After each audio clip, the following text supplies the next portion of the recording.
नमस्कार, knockingnews.com में आपका स्वागत है। मैं हूं गिरिजेश वशिष्ठ। 12 दिन का युद्ध चला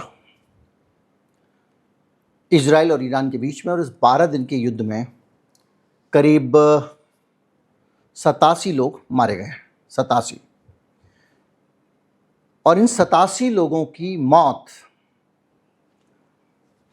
इसलिए नहीं हुई कि इन लोगों ने कुछ इसमें किया या इनके देश को भी कुछ मिला, सिर्फ ये अपने नेताओं की अजीबोगरीब हरकतों का शिकार हो गए। आपको लगेगा कि राष्ट्र की सुरक्षा करनी ज़रूरी थी, राष्ट्र का ये करना ज़रूरी था। किसी को लगेगा कि इजराइल ने प्रॉब्लम खड़ी कर दी तो ईरान को तो लड़ना नहीं था। किसी को लगेगा ईरान ने प्रॉब्लम खड़ी कर दी तो इजराइल को तो लड़ना ही था। अमेरिका को लगेगा उसको तो बीच में घुसना ही था। लेकिन ये जो कुछ करना था, अब जो हकीकत सामने आ रही है उसके हिसाब से ये 87 लोगों की जान के जिम्मेदार सिर्फ 3 लोग हैं, नेतन्याहू, ट्रंप और खामेनेई। क्यों हैं? क्यों हम 87 लोगों की मौत की जिम्मेदारी इनके सर पे डालना चाहते हैं? और इन्होंने ऐसा क्या किया जिसके कारण मैं इन्हें 87 लोगों की मौत का जिम्मेदार ठहरा रहा हूँ?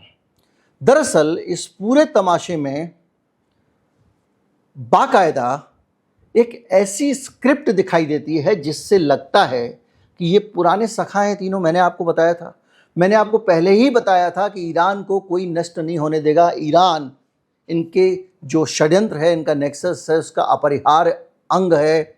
ईरान हमेशा अमेरिका के नज़दीक रहा है और इजराइल का काम आसान करता रहा है। आज के वीडियो में दोबारा से हम इस चीज़ को समझेंगे, लेकिन मेरी बात कुछ दूसरी है। अस्पताल के ऑपरेशन थिएटर में आदमी मारा जाता है। स्कूल में क्लास के दौरान पढ़ते हुए बच्चे की मौत हो जाती है। यूनिवर्सिटी का रिसर्चर जो ड्यूटी पर रात को था, मलबे में दब के मर जाता है।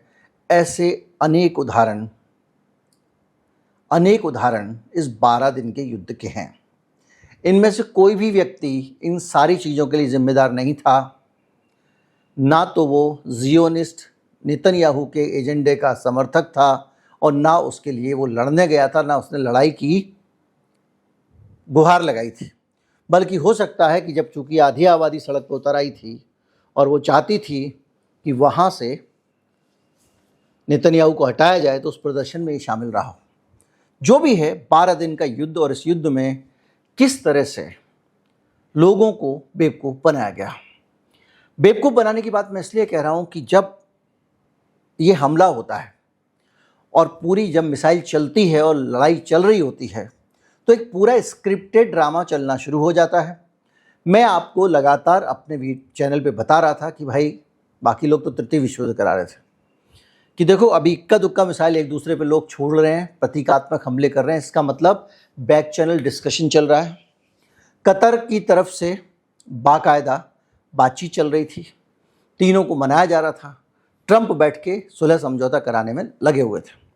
इस सुलह समझौता कराने की प्रक्रिया में ईरान के कुछ प्रश्न आते हैं, और वो प्रश्न ये आते हैं कि ठीक है भाई, सुलह समझौता करा लो। अभी मैं बताऊंगा कि ये क्यों इतना गंभीर मैं जो कह रहा हूँ, क्यों कह रहा हूँ कि सुलह समझौता तो करा लो, लेकिन हमारी नाक का क्या होगा? इजराइल ने हमारे घर में मिसाइल फेंकी तो कैसे फेंकी? इसने फेंकी है तो पहले ये बंद करेगा, तभी हम कुछ सुनेंगे। ठीक है साहब। फिर इजराइल ने कहा कि देखो भैया, वहाँ पर तो उसके परमाणु हथियार हैं, और तुमने भी कहा था कि इसके जब तक परमाणु हथियार ख़त्म होना चाहिए, तुमने भी कहा था कि हम वहाँ की सत्ता बदलेंगे, खामेनेई को हटाएंगे। उसने, इजराइल ने कहा, तो ये काम तो हुए ही नहीं हैं, और जब ये काम नहीं हुए हैं तो कैसे मैं साइन कर दूं, कैसे मध्यस्थता मान लूं? हालांकि चाह वो भी रहा था कि मध्यस्थता हो, लेकिन ये मध्यस्थता क्यों मान लूं का मसला था, इज्जत बचाने के लिए। जनता को मैं क्या मुंह दिखाऊंगा कि भाई मेरे यहाँ पे तो इतने लोग मर गए और मैंने समझौता कर लिया, और मैंने तो इसकी परमाणु सुविधा भी नहीं ख़त्म की। ईरान कह रहा है कि मैं परमाणु सुविधा कैसे ख़त्म कर दूं भाई, फिर तो मेरी हार मान ली जाएगी, क्योंकि इजराइल भी कह रहा है उसने मेरे उसी पे हमला किया था। अब उन तीनों, तो ट्रंप कहता है मैं काम आसान कर देता हूँ, एक काम करता हूँ, मैं आपके यहाँ पे आके मिसाइल बम गिरा देता हूँ, B2 बम्बर लेके आऊँगा मैं। ठीक है भाई, लेके आ जा। दूल्हे राजा की बारात की तरह B2 बम्बर आ रहा है इतने हजारों किलोमीटर से। आने से पहले यह अब स्पष्ट हो चुका है कि ईरान को सूचना दे दी गई थी कि भैया उनको हटा लो। ईरान ने वहां पर उसके जो भी था और परिष्कृत यूरेनियम था उसके पास में, उसको वहां से हटा लिया। और मैं आपको बार बार इस चीज़ को दोहरा रहा हूं कि जो 90% परिष्करण की बात है वो ईरान कर चुका है, यानी उसके पास हथियार की ग्रेड का यूरेनियम ऑलरेडी है। और ये IAEA की अपनी रिपोर्ट के आधार पे मैं कह रहा हूं। और इसके बाद में चूँकि ट्रक भी आपने देखा कि किस तरह से सैटेलाइट तस्वीरें मैंने आपको दिखाई थी, जिसके बाद जहाँ जो वहाँ से हट गया उसके बाद में उस जगह पे बम गिराए गए। बम क्या कीला है, मैंने बताया था एक बड़ा सा भारी कील होती है जो ऊपर से गिरा देते हैं, उसके अंदर बड़ा होता है ब्लास्ट। तो जब वो टनों भारी कील ऊपर से गिरती है तो थोड़ा अंदर तक गड्ढा कर देती है ज़मीन में, फिर वो अंदर फटती है, तो उसमें ये कहा गया टनल वनल में कुछ होगा तो लोग। अब एक भी आदमी मरा नहीं है वहाँ पे, कोई परमाणु विकिरण नहीं हुआ है, कुछ नहीं हुआ है। क्यों? क्योंकि वहाँ पे वो सब था ही नहीं जिसका खतरा था, हटा लिया गया था। और जो खुद IAEA जैसी संस्था है जो अमेरिका के इशारे पे चलती है, क्यों चलती है? क्योंकि इंटरनेशनल एटॉमिक एजेंसी जो है ये वाली, इसका 40% से ज़्यादा खर्चा ट्रंप और उसके सहयोगी देते हैं, सबसे ज़्यादा खर्चा अमेरिका देता है। तो वो लोग जो है वो जो भी रिपोर्ट देते हैं इसी के हिसाब से देते हैं। इसीलिए ईरान को इसके ऊपर पूरा भरोसा नहीं था और वो कहता था कि ये हमारे जासूसी करेंगे, इसलिए उसने इनकी एंट्री बंद कर दी थी। क्योंकि यहाँ पता करके जाते थे और दूसरों को नक्शे बताते थे कहाँ पे परमाणु बम वगैरह रखा हुआ है, ऐसा ईरान ने कहा। इसके अलावा वो झूठ मूठ शिकायत लगाते थे, इस बात से ईरान नाराज़ था।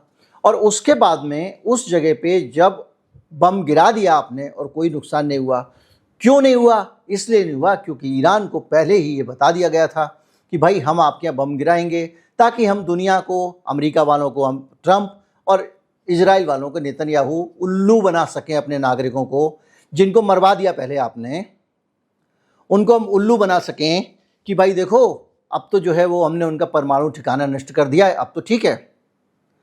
ईरान कह रहा है तुमने तो कर दिया, अब मैं अपने लोगों को क्या मुंह दिखाऊंगा? हमारे यहाँ तो मुहर्रम का महीना आ रहा है भाई साहब, हमारा आदमी बहुत सेंटिमेंटली हाई होता है, तो अमेरिका ने अगर मुझ पे हमला किया है तो मैं कैसे छोड़ दूं? और अभी इजराइल ने मुझ पे हमला किया, तो इजराइल ने पहले हमला किया था तो आखिरी हमला मैं करूंगा। ठीक है भाई, तय हुआ, इजराइल पे उसने मिसाइल डाली। उसके बाद अमेरिका ने चूंकि हमला किया था तो अमेरिका के सैनिक अड्डे पे जो कतर में है, बाकायदा मिसाइल डालने से पहले उसको भी बताया गया भैया हम मिसाइल डालने आएंगे, तुम परेशान मत होना, ठीक है, संभल के रहना, अपना सामान वामान खाली कर लो। कैसे नहीं होता, जैसे कभी आप जाओ किसी भीड़ भरे बाजार में, किसी भी शहर के, भोपाल के न्यू मार्केट में चले जाओ आप, या ग्वालियर में जीवाजी चौक पे चले जाओ, या आप दिल्ली के चांदनी चौक इलाके में चले जाओ, तो नगर निगम का दस्ता जब आता है, दिल्ली में कमेटी कहते हैं, कहीं उसको मदाखलत दस्ता कहते हैं, कहीं उसको अतिक्रमण दस्ता कहते हैं, तो पहले ही जो सड़क फुटपाथ पे सामान बेचने वाले हैं उनको खबर हो जाती है, देखो भैया दस्ता आ रहा है, दुकान अपनी समेट लो। तो आपने देखा होगा कई बार आप सामान खरीदने जाते हैं और दुकानदार कहते हैं अभी आपसे बात नहीं कर पाएंगे, जल्दी जल्दी अपना सामान समेटने में लगे होते हैं। तो उसी तरह से अमेरिका को भी ईरान ने खबर कर दी हम आपके ऊपर स्ट्राइक गिराने वाले हैं। कैसे करी ये बात कतर को बताई गई, कतर ने ट्रंप को बताई और ट्रंप ने अपनी सेना से कहा ठीक है भाई सामान साइड कर लो, वो वहां से कुछ मिसाइल गिराएगा। यानी वो ईरान के लोगों को उल्लू बना रहे हैं कि हमने अमेरिका के ऊपर हमला कर दिया।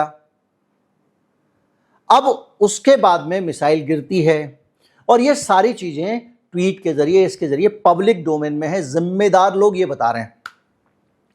अब एक और रिपोर्ट आ गई, वो रिपोर्ट आ गई कि ट्रंप ने जो वहां पर बम गिराया था और ईरानी ठिकाने जो नष्ट करने का दावा किया था, CNN ने बाकायदा इस पर सर्वे भी किया है, तो जो रिपोर्ट आई है न्यूयॉर्क टाइम्स की वो ये कहती है कि वो बकवास था, झूठा वादा था और किसी तरह का कोई भी नुकसान परमाणु सुविधा को नहीं हुआ है। एक बेसिक कॉमन सेंस की बात थी कि अगर दही की हांडी फोड़ी है तो दही कहीं तो गिरेगा, और परमाणु अगर ठिकाने पे हमला किया है तो रेडिएशन तो होगा, वो कहीं हुआ नहीं था। और उसमें जो है बाकायदा इनके ट्रंप की इंटरनल रिपोर्ट है, इनके रक्षा विभाग की रिपोर्ट है, पेंटागन की रिपोर्ट है, जो ये कहती है कि भाई साहब वहाँ पर ट्रंप ने हमला नहीं किया है, ट्रंप ने ड्रामा किया है, ड्रामा करके वापस आ गया है। तो अब ये बड़ा सवाल उठ रहा है, अमेरिका के लोग पहले ही नाराज़ हैं। वो ये कह रहे हैं कि भाई ये बताओ तुमने ये नाटक किया क्यों, सबसे ज़्यादा पैसे तो अमेरिका के खर्च हो गए। आप सोचो $4 के आसपास हर अमेरिका का खर्चा करा दिया इसने, बगैर कुछ किए ही। इतना बड़ा अमेरिका, सोचिए कुल जो खर्चा किया इसने $1.2 अरब कर दिया सिर्फ 2 बम गिराने में। वो 2 बम गिराने में खर्चा नहीं हुआ है। दरअसल अमेरिका जब ये पूरा होता है ना, तो अमेरिका का भी हाल ऐसा होता है। तो इसके जितने सैनिक अड्डे थे उन सबको एक्टिव मोड में रखा गया। एक्टिव मोड में रखने का मतलब होता है कि जो चीज़ें उन्हें इंजन विंजन चालू करके रखो कि ज़रूरत पड़ने पे तुरंत टेक ऑफ कर सको। ये नहीं है कि मतलब जो है वो अभी तो हम ठीक है, अभी तो तेल डालेंगे, अभी तो पेट्रोल डालेंगे, चलेंगे। जब जाते हो ना कहीं, आप बाहर जा रहे होते हो तो गाड़ी में तेल वेल सब पहले भरवा के रखते हो, कभी अचानक जाना पड़ जाए तो। उसी तरह से एक्टिव मोड में ये रहता है। तो इस पूरे मामले में अमेरिका ने सबसे ज़्यादा पैसा खर्च किया। तो मसला ये है कि अमेरिका को भी पहले से बता दिया गया, और ये जब सबकी आत्मा की तसल्ली हो गई, इजराइल की भी तसल्ली हो गई, मैंने गिरा लिया बम, ईरान की भी तसल्ली हो गई और ट्रंप की भी तसल्ली हो गई, तो ट्रंप ने सीज़ फायर का ऐलान कर दिया। सीज़ फायर का ऐलान करने के बाद भी स्कूल के बच्चों की तरह, भाई साहब सीज़ फायर तो करा दिया है, 11 बजे से लागू होगा। अच्छा 11 बजे से कर्फ्यू लगेगा तो 2 ब्रेड अभी और ख़रीद लाता हूँ। और पता चला कि उस बीच में भी इजराइल ने जो है ईरान पे मिसाइल छोड़ दी। मिसाइल छोड़ी तो ट्रंप, आपको मालूम है, गाली दी उसने। पहली बार किसी राष्ट्रपति ने अमेरिका के एफ शब्द जो होता है वो इस्तेमाल किया है, एफ वर्ड। अब उस पूरे सीन को समझिए आप। इस पूरे सीन के बीच में हो क्या रहा है?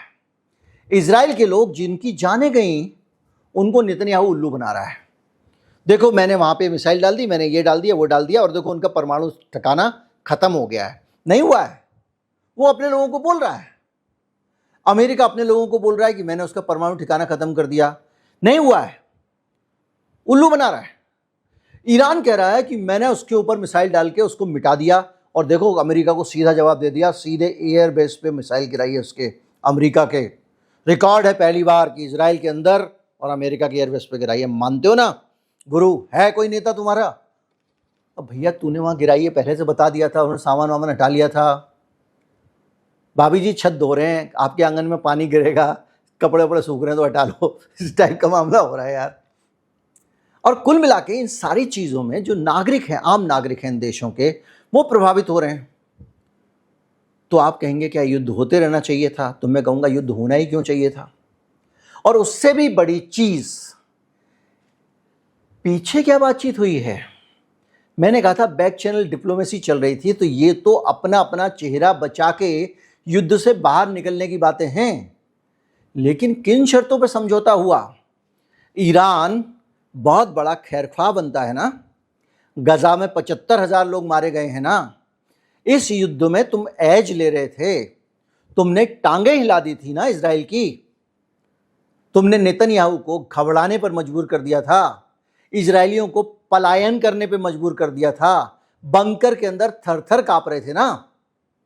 तो आपने इस समझौते में गजा के बेकसूर लोगों के लिए क्या प्रावधान रखा, जो भूख से मर रहे हैं, जो गरीबी से मर रहे हैं, जिनको पीने का पानी नहीं मिल रहा है, बीमार हो जाते हैं तो इलाज नहीं मिल रहा है, घर से निकलते हैं तो गोली से या बम से मार दिए जाते हैं, उन लोगों के लिए ईरान ने क्या लिया? इस समझौते में ईरान के लोगों के लिए क्या लिया?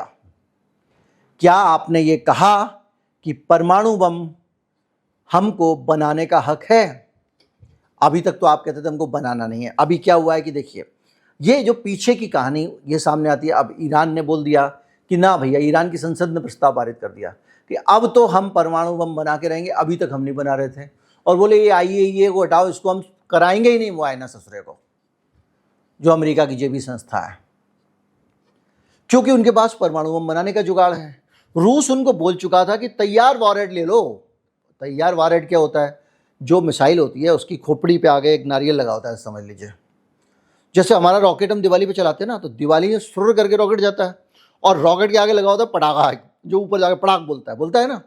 तो मिसाइल के ऊपर भी परमाणु का जो वॉरहेड होता है ऊपर लगा होता है, यानी उसके अंदर परमाणु की गतिविधियां चल रही होती हैं, उसके आसपास मजबूत लोहे वोहे का कवच होता है, और जहाँ गिराना है वहाँ गिरा देते हैं, वहाँ जाके वो फट जाता है और परमाणु मुक्त हो जाते हैं और बिखर जाते हैं वातावरण में, जो न्यूट्रॉन प्रोटॉन वगैरह होते हैं।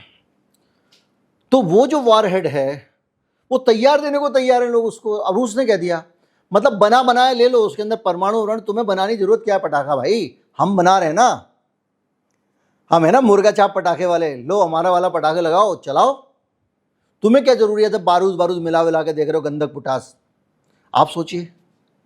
तो अब वो कह रहा है कि भाई साहब ना, उनकी संसद कह रही है हमारी इज्जत जो है ना तभी बनेगी जब हमारे पास बम होगा, जिसके घर में बंदूक होती है उसको आसानी से कोई धमका नहीं सकता। तो मेरे पास में डिटरेंस होगा परमाणु का, मेरे पास परमाणु बम होगा, तो कल के दिन ये जो इजराइल मेरे ऊपर मिसाइल डाल रहे नहीं डाल पाएंगे। तो अब इस हमले के बाद से हमको पक्का हो गया कि अब तो हमको परमाणु बम चाहिए, जैसे अमेरिका ने किया और जैसे इजराइल ने किया। तो ये जो बैक चैनल चल रहा था उसका एक तो ये प्रमाण हमको मिल गया कि ये तय हुआ कि इजराइल अब परमाणु बम की तरफ बढ़ेगा। दूसरी चीज, इजराइल को क्या मिला, तो इजराइल को जहां तक मुझे समझ में आता है ये मिला कि वो अब फिलिस्तीन के मामले में मनमानी करेगा। सीज फायर हो चुका है और सीज फायर के बाद में जो भी बातचीत वगैरह होगी उसमें जो ऑफिशियल चीज़ें सामने आएंगी, लेकिन फिलहाल ईरान की तरफ से तो उसको एक मिल गया ना कि भाई ठीक है हम फिलिस्तीन के मामले में नहीं बोलेंगे, क्योंकि इतने युद्ध के बीच में ईरान ने फिलिस्तीन के लोगों के मसले को क्यों नहीं उठाया। क्या फिलिस्तीन के लोग आदमी नहीं हैं? क्या ये 75,000 लोग आदमी नहीं हैं? वहाँ के जो लोग मर गए, इजराइल के जो नागरिक मर गए, ईरान के जो लोग मर गए, इन सब ने मिलजुल के ठगा। और सबसे बड़ा सवाल यह है कि भाई इजराइल तूने मिसाइल फेंकी क्यों थी? तेरे मिसाइल फेंकने से क्या उनके परमाणु ठिकाने रद्द हो जाने थे? तू तो बड़ा भारी मोसाद लेके घूमता है भाई। क्या तुझे ये नहीं पता था कि उसका पहाड़ के अंदर निशाना है? तेरी मिसाइल विसाइल जाके जो है वो ऐसे ही बेकार हो जाएंगी। दिवाली पर वो 1 रुपये वाला बिजली बम होता है वो बन जाएंगी, वो जो थैली के अंदर आता है। अगर अमेरिका ने इतना भारी बम नहीं, B2 बम्बर वाला जो नहीं डाला होता तो पहाड़ भी नहीं तोड़ पाते। तो तूने छोड़ी क्यों? ऐसा तो है नहीं कि नेतन्याहू के पूरे सिस्टम में जो बैठे हुए सारे गोबर हैं। छोड़ी भी, परमाणु वैज्ञानिक भी मारे, क्यों? इसलिए क्योंकि तुझे कुछ ना कुछ वहां पर करना था खड़ा बवंडर। ईरान को भी वो बवंडर में शामिल होना था। और जैसा तीनों का इतिहास है बाकायदा, ये पश्चिम एशिया में कह लो या मिडिल ईस्ट जो कहना कह लो, इस इलाके में ये लोग इसी तरह से टेंशन क्रिएट करते हैं। उसके बाद में बहुत सारे लोग अलग अलग जगह पे हथियार खरीदने शुरू कर देते हैं। भारत सरकार की तरफ से एक खबर अखबारों में आई है कि अब जल्दी जल्दी ज़्यादा से ज़्यादा ड्रोन खरीदे जाएंगे। वो ड्रोन भारतीय सेना में शामिल किए जाएंगे और ड्रोन होंगे इजरायली। कहा जाएगा मेक इन इंडिया है, मेड इन इंडिया है। अडानी जी की कंपनी उनके ड्रोन्स को, थोड़ा पुराने ज़माने में साइकिल की किट आती थी, फिर वो दुकान वाला साइकिल की किट को जो है जोड़ के साइकिल तैयार करता था, पहिया वैया लगा के तैयार करके साइकिल की फिटिंग करवा के देता था वो। तो आप जाते थे उसके पास लेने तो साइकिल कसवाई है ये बोला जाता था। इसी तरह से वहाँ से साइकिल से सामान आता है, अडानी जी उसको जो है वो कसते हैं। बेचारे अडवाणी जी तो अब किसी में नहीं रहे, कसते हैं। उसके बाद वो साइकिल जो है भारत सरकार को बेच देते हैं और भारत सरकार ने अब इस युद्ध का नाम लेके नई खरीदारी शुरू कर दी है। सारे देश, सऊदी अरब, कतर बतर, ओमान सोमान, सारे के सारे अब अपने यहाँ पे ज़्यादा से ज़्यादा चीज़ें खरीदेंगे। चीन को ये मिल गया, भाई ठीक है तूने हमारा सहयोग किया, बड़ा ईरान का साथ दिया, अब तू जो है वो ईरान से खरीद ले पेट्रोल जितना, वो तो पहले खरीद रहा है लेकिन डोनाल्ड ट्रंप एहसान कर रहे हैं। रूस को ये मिल गया, पक्की दोस्ती मिल गई। यानी सारे लोगों ने अपनी अपनी मौज कर ली और जो बेचारे लोग थे उनको मरवा दिया। कितने लोगों के घर टूटे, कितने लोगों के ऑफिस टूटे, कितने लोगों की इमारतें टूटी। धन की तो कोई सीमा ही नहीं है जो बर्बाद हुआ। ये धन तो वो है जो सरकारों ने खर्च किया, जो मैंने आपको आंकड़ा बताया। और जो लोग मारे गए, बताइए, अस्पताल का मरीज, स्कूल का स्टूडेंट, ये सब लोग मारे गए। ये है वो घृणित चरित्र सत्ता का जो नागरिकों के बारे में बिल्कुल नहीं सोचती है। ये जितना घटनाक्रम हुआ है, इस पूरे घटनाक्रम की कोई आवश्यकता नहीं थी, लेकिन खड़ा किया गया। उम्मीद करता हूँ वीडियो आपको अच्छा लगा होगा। अच्छा लगा हो तो ज़्यादा से ज़्यादा लोगों तक पहुँचाएँ। अमेरिका वालों तक पहुँचना बहुत ज़रूरी है, क्योंकि उनको ट्रंप को निपटाना है, चटकाना है। ये वही ट्रंप है जो ये कहा करता था, अब चुनाव आने वाले हैं वहाँ पे, ये वही ट्रंप है जो ये कहा करता था कि मेरे पैसे कहीं और क्यों जाएं। अब वहाँ के लोग कह रहे तू तो भाई अमेरिका फर्स्ट कहता था और ये तूने इजराइल फर्स्ट क्यों बना दिया। इसका भी जवाब वहाँ के लोग मांग रहे हैं और वो कह रहे हैं कि सबसे ज़्यादा खर्चा तूने किया भाई, लड़ाई उसकी थी। तो ये सब चीज़ें भी हो रही हैं। तो कुल मिला के जो भी है सरल तरीके से मैंने आपको समझाने की कोशिश की है, और ये जिस तरह से हल्के तरीके से मैंने बताया, ये मामला उतना ही ज़्यादा गंभीर है। इस तरह से सरकारें लोगों के जीवन से खेलती हैं और अनावश्यक तौर पे युद्ध करती हैं, लड़ाइयाँ करती हैं, और सिर्फ इसलिए क्योंकि इसके पीछे कुछ लोगों के आर्थिक हित हैं। अगर लोग बीमारियां फैला सकते हैं अपने प्रोडक्ट बेचने के लिए, दवाइयां बेचने के लिए, तो हथियार बेचने के लिए भी इसी तरह प्राण लिए जा सकते हैं और लिए जाते रहे हैं। उम्मीद करता हूं वीडियो आपको अच्छा लगा होगा। अच्छा लगा हो तो ज़्यादा से ज़्यादा लोगों तक पहुंचाएं, चैनल को सब्सक्राइब कर लें। नमस्कार, जय हिंद।